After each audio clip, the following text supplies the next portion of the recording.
left Christianity and fundamentalism and religion, I remembered that churches teach dress codes in order to protect good women. Now, for those who grew up in an environment where girls were considered good or bad, and boys really weren't considered bad ever, unless they had a masturbation addiction or a porn addiction. There was a theme that ran across all perimeters of Christianity, and it was simple. If you do all of these things, if you avoid this list of things, you will have a happy, good life.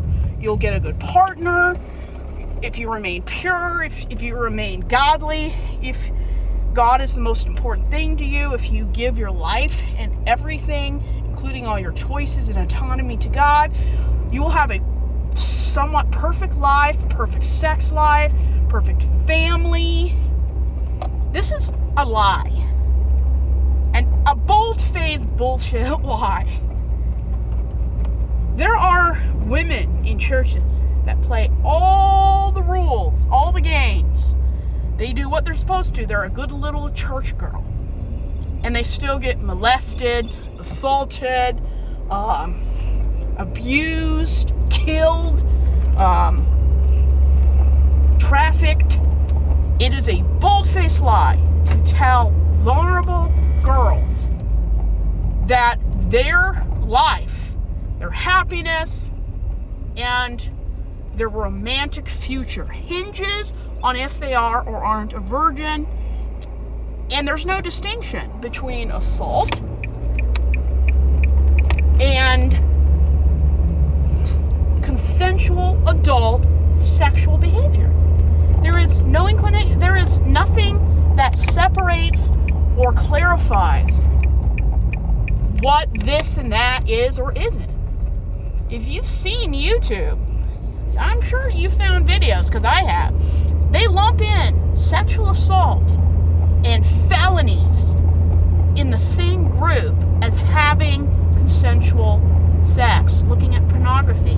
Why is this so dangerous? Because you are teaching people that there's no difference between a sex crime and a sexual urge. Sexual urges are not wrong, provided they're toward people your own age. When women are taught from the cradle or whenever they get into Christianity that how you're treated hinges on how you dress and the rules of dress and the value and respect that is put upon people who keep within gender rules, gender dress codes, is utterly sexist and depraved. Women have a higher expectations on them because they have more temptationous regions. That's not what I believe. That is what Christianity and really all patriarchal religions teach. Not all churches anymore, because we're starting to move toward more progressive, liberal viewpoints. But overall, in Christianity, women's bodies are policed inside the church and outside the church. I grew up in the Baptist faith. They told women how to dress. They shamed people. And really, what you wear isn't as important as your body size. Girls who were very unusually skinny, and by unusual I mean they looked very similar to Barbie or the 1% who could wear anything. They have less than a 5% body fat, and they won the lottery for weight and genetics. Those women could wear anything. But a woman who has curves or a little bit more of a waistline or a little bit more weight, which is perfectly fine. Not in religion, though. They start throwing things like gluttony and all that kind of stuff. The more curves, the more your weight is emphasized, the less you can get away with dress codes. I find it very interesting that people punish you in church by social reasons, being ostracized. But men don't seem to have consistent dress code expectations. And yeah, I'm sure a man is sent home for not keeping the rules. But women are 5 times more likely to be coded and suspended because they have a more noticeable and more taboo body shape. And that's even if you're cis and heterosexual. I don't even want to know how badly they treat people who are trans or gender fluid or people who fit within or outside of traditional gender dress and rules. It must be miserable to live in those kind of communities and school districts. Not because what they're doing is wrong, but because of how traditional cis heterosexual people, how they live and how they force people and condemn people for just living in their own skin. Women, regardless of what you wear, you are never safe. And I'll say it again. Regardless of what you wear, women are not safe. The audacity of the ignorance that religious, cis, heterosexual, usually white men, the diarrhea, the verbal diarrhea that comes out of these ignorant, insidiously minded people, whether or not it's on purpose or not, doesn't really matter, because at the end of the day, the harm is still the same. They believe that if you wear appropriate clothing, men will respect you. And yet, if you Google, the countries with the highest SA and CSA are in countries that are considered very religious, conservative, Muslim. At one point when I was younger, India was considered the country with the highest SA against women. That probably hasn't changed, or it fluctuates. Those places are extremely traditional. They're into very narrow gender expectations and gender roles. Afghanistan, Sudan, they're known for the most, the women in the world wear the most clothing. And it's not all the time is it voluntary. It's usually the law. They behead you or imprison you if you don't cover up 99% of your body. Those are the countries where SA is most common. So the next time an ignorant person says to me, "What were you wearing?" If you want to be respected, dress respectful. I'm going to bring out the statistics. The more conservative and patriarchal a society is, the less it matters what you wear, because men just don't care. Men will hurt children wearing pajamas. They will go after women in ball gowns or prom dresses, any kind of garments and apparel survivors have worn. I saw on the internet where they've had several museum art openings where they showcase victims' clothing to show people that you are not safe. It doesn't matter what you wear. And as I was told by my own professors in school, a woman should be able to walk nude down the highway without any man who is not a police officer heckling or saying awful things. Women should be able to wear a bathrobe, a tank top, a ball gown, a tux, and have no illicit or sexual assault, harassment, catcalling. It doesn't matter what a woman wears. It doesn't matter how a woman speaks. If you don't view women as fully human, with respect, with autonomy and agency, It doesn't matter what the woman wears. Do you think a domestic violence perpetrator is going to look at a woman who's wearing a beautiful dress and say, no, I'm not going to hit this person? No. Domestic violence, rape, assault, and unaliving, we call it femicide now, you're not safe just because you're a doctor's wife or a lawyer. You can be targeted. It's not what you say. It's not what you wear. It's not what you do. Rapists will assault because that is the nature they want to pursue. I have watched movies and seen survivors' accounts where they were sleeping in their own bed and men would climb through the window. And they would be asked on the witness stand, what were you doing? Sleeping. Even if you were dancing naked in the square, it doesn't give anyone the right to touch somebody without permission. The only exception is an adult trying to protect somebody from harming themselves, like a child walking into the road, or an adult who is getting too close to falling off a cliff or something. Unless it's to save somebody's life and protect them, you don't touch people without consent. And that's why this culture is much better than it was 25 years ago. Because parents are teaching their kids, their infants, their teenagers, autonomy and agency. If regardless of your age, if you don't want to be touched, if you don't want your aunts, your uncles, your grandparents, or your parents to touch you, nobody should touch you unless it's to save and protect your life. Respect people's boundaries. I don't care what someone's doing. I don't care if someone is rude to you or is wearing clothing that awful people would call hooker apparel. You treat people with respect. And if you can't, you leave the room. It's simple. It doesn't matter if somebody consented last week. It doesn't matter if you're married to them.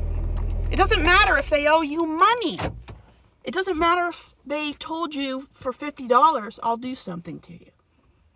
The person, until the act is completely done, can say no or opt out at any time. And our society understands consent. They act like they don't, so they can get away and avoid accountability. If roaches can understand consent, if roaches don't accept a male roach implying that this female or male deserved it, they cast you out. If animals don't put up with it, what the fuck is going on with human beings? If roaches, who aren't even on the same level of intellect and evolution, understand consent and boundaries, what is wrong with the men in the society? Society creates dress codes to give women the illusion of a lie, because the countries with the highest assault against vulnerable women, either cis, trans, or anything in between, anyone who identifies as something that resembles feminine, you are in danger your entire life. And even after death, you're not safe. I've seen some stuff on the internet that would definitely raise eyebrows. Women, regardless of how you were born, if you look feminine, you are at risk of being harmed by anyone. And there are people on this planet, they don't care if you're related. They don't care if you came out of this person. It doesn't matter. They don't care. It doesn't matter what you wear. It doesn't matter what you say. If they want to harm you, they will. And unless you get lucky or something happens, there's not much you can do to stop this behavior unless you want to educate, prosecute, and hold people accountable. And people who essay women, kids, and it does happen to men all the time, but not as much. I would say half at least from what is reported. Men just aren't targeted in the same way, and usually as frequently as people who are biological or identify as female. The patriarchy sets up the scenario that men pursue, women submit. And this is why enthusiastic consent is just not taught enough and consistently. I don't care what somebody says, even though it's important. If someone's body language, like read the room, if someone's body language is not oozing enthusiasm, if somebody just doesn't seem really into it, if someone can't even tell you who they are or where they are, if somebody doesn't understand what's going on, they're not consenting. And just because someone says yes doesn't mean they're consenting either, especially if you're in certain religions or fundamentalist extreme forms of religion. If you're in an environment where women's needs are always put last or erased, they don't matter, which they do, but these institutions and social constructs, they don't think it matters. When you've never been seen as 100% human, where you haven't been infantilized, where you've actually seen representation of women who have said no and were respected without fear of violence or retaliation, it's really hard for women to understand the concept of what real consent looks like. I had to take classes to learn. I didn't know much about consent either. Because when you grow up in an environment that refuses to teach consent, boundaries, agency, autonomy, and just being a decent human being with consequences if you don't consistently, women can't advocate for themselves. Some don't even know they're supposed to. And when your partner may or may not be an insidious person creeping around, they're probably just a normal human being who's oblivious. Men grow up in a culture where women's sexuality, consent, and bodies are not revered, respected, and even treated as though they're a fully functioning human adult. The average man out there may be oblivious. Maybe they need to learn, even though everyone understands consent. If somebody isn't knocking you over or more into it than you are, read the freaking room. And what's terrifying is, 1 out of 2 movies that I see, 50% of movies, shows coercion, manipulation, or anything but consent, but they frame it as consent. This is nefarious and insidious. If you have to convince somebody to have sex, that is rape. If you have to give somebody something to get sex, that is not consent. If someone doesn't want to deal with saying no, so they say yes, that is rape. Not all assault is intentional, insidious, or premeditated. Sometimes the most common kinds of assault, whether physical, sexual, or emotional, is a partner who just doesn't care, doesn't take the time, doesn't even think it exists, and doesn't educate themselves to prove equality. Dress codes are created by men to help other men escape accountability. If we were taught from the cradle, secular or in religious circles, who cares what you're wearing? Who cares where you are?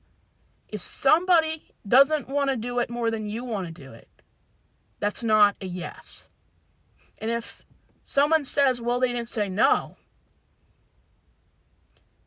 that's like picking up somebody on the corner without their consent, abducting them, and being in court and said, well, they didn't say no. Forcing someone to marry you and they don't say no, that doesn't mean it's consensual or legal. If you're waiting until someone says no not to do something, you are a danger to all women and vulnerable children. Unless somebody is more enthusiastic and excited than you are, it is a no. Unless they say that I'm the kind of person that gets into it after we get into it for a while. And that's a lot of people. And that is perfectly fine. As long as the partner, either long-term or just for that night, unless they clarify, take the lead, and at some point, I'll get into it, that's perfectly consensual. But 99% of the time, if somebody isn't as enthusiastic as you are, and you have to explain, push, demand, pout to get your way, that's assault. And in a lot of places, making it so uncomfortable for someone not to say anything but yes is illegal. If you don't respond the same way, regardless of yes or no, you're not a safe person to be around. And there's nothing wrong with being disappointed, but never create an environment where someone has to think twice to say no. Not all men want sex. And this is why rape culture is so nefarious. Because they all assume that men want it all the time. And women, who knows? When you stereotype people and create an environment where if a man says no, they doubt his masculinity. But men may or may not stop even if they get a no. This is toxic. We frame coercion, manipulation, assault, physical or sexual, as consensual in movies, in shows. If you've ever seen a teacher touching a student in anything that isn't professional, that is statutory, especially if they're under 18. You cannot have consensual relationships with a power imbalance. It can't happen. Now, if both of them are adults, it's still unethical, unprofessional, and you'll be sued. If you have to tell people how to dress in order to gain respect, your respect isn't worth anything. And if you have to create a dress code so everyone can pay attention in class or treat people with respect or be professional, that's not a safe environment. People should be able to wear whatever they want in whatever is appropriate places. It's like you don't go to the club in a ballroom gown, and you don't go to a wedding wearing shorts.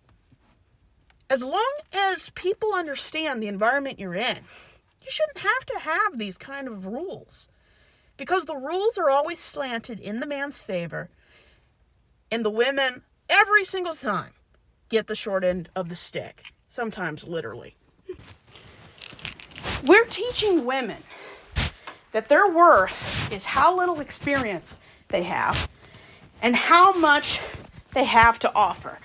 And by offer, I mean how much of their body, are they able to have kids, are they a tease? And all these things make me extremely uncomfortable. The whole issue is that if men can wear whatever they want, and they rarely to almost never get sent home for being inappropriate, why do women, 9 out of 10 times, why are they sent home?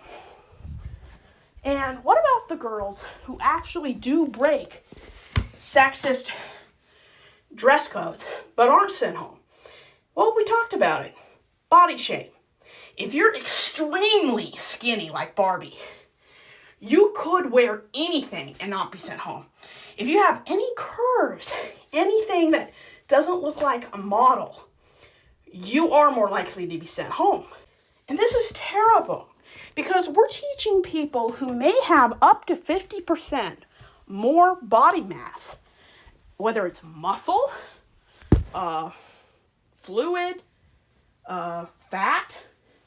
We're teaching people who don't weigh 110 pounds that they are more sexually distracting, that their body is less acceptable because they have more to see.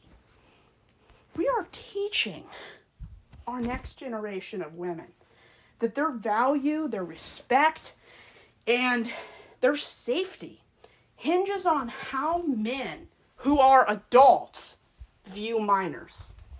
Any adult, male or female, that sexualizes a child, anything from dress codes,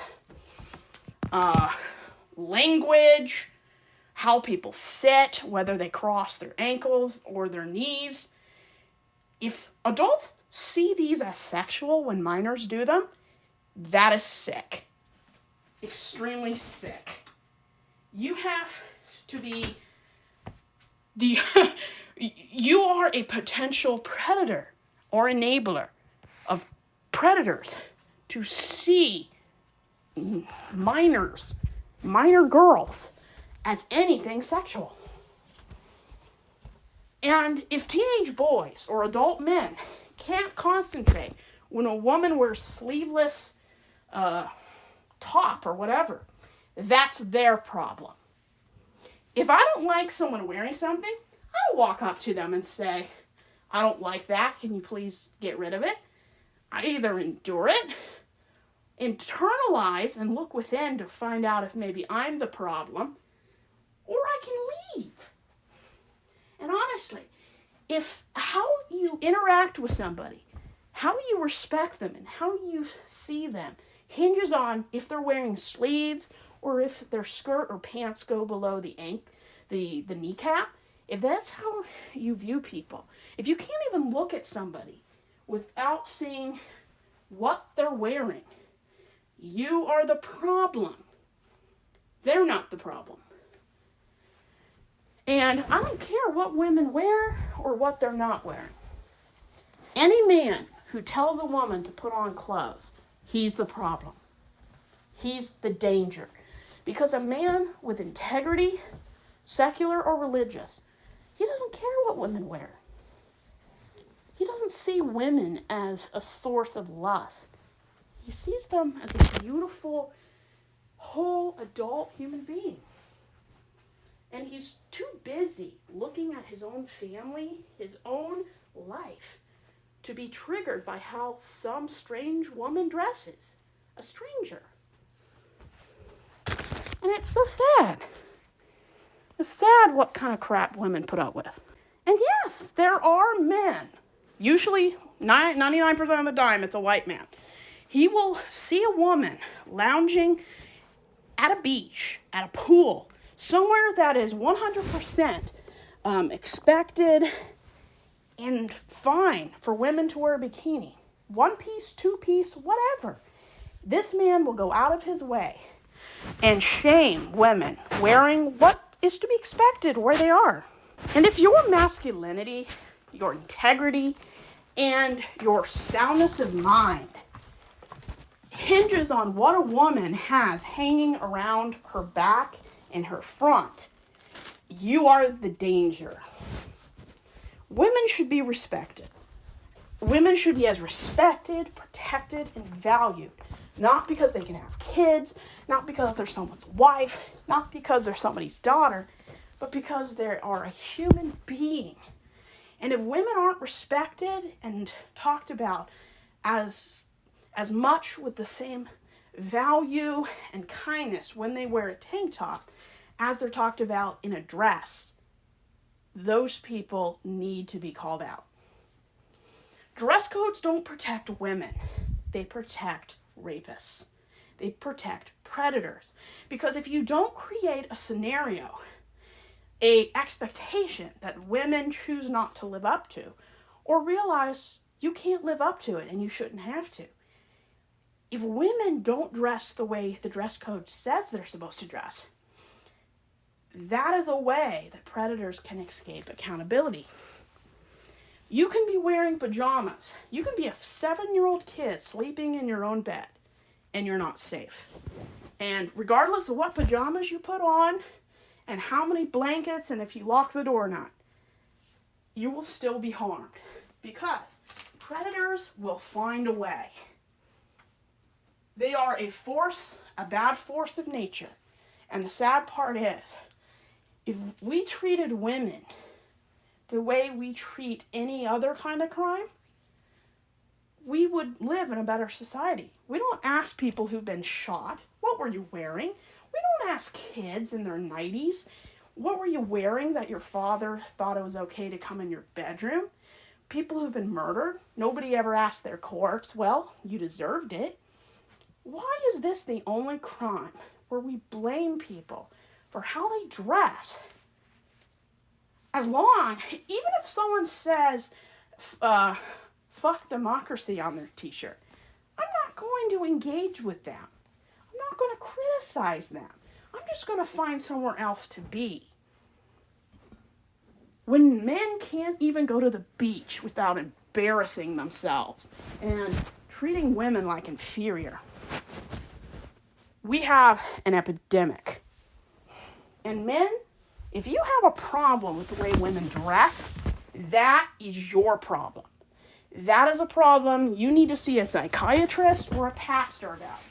And if you can't spend time alone with a woman in an elevator or at a beach without fearing that your lust tangle is going to be activated, you're a potential predator. Because grown men who are safe and green flagged, they don't touch people, they don't criticize people, and they don't call out women for doing what they're supposed to be doing, where they're supposed to be doing it. What kind of narcissism does it take for a man at a beach to call out a woman he has no ties to, who doesn't even know him, who he has no reason to even talk to her, especially with his wife right there? There is no legitimate reason why you would even talk to this woman at a beach. And if you don't like skin, what the fuck are you doing at a beach? Like, it's ridiculous. Imagine going to a concert and screaming at somebody for yelling and screaming and doing behavior that's expected at a rock concert. It's like going to a choir and yelling at the audience for not laughing and screaming during a performance. You can't shame people for doing what they're supposed to be doing at the place they're supposed to be doing it. Women are going to wear bikinis.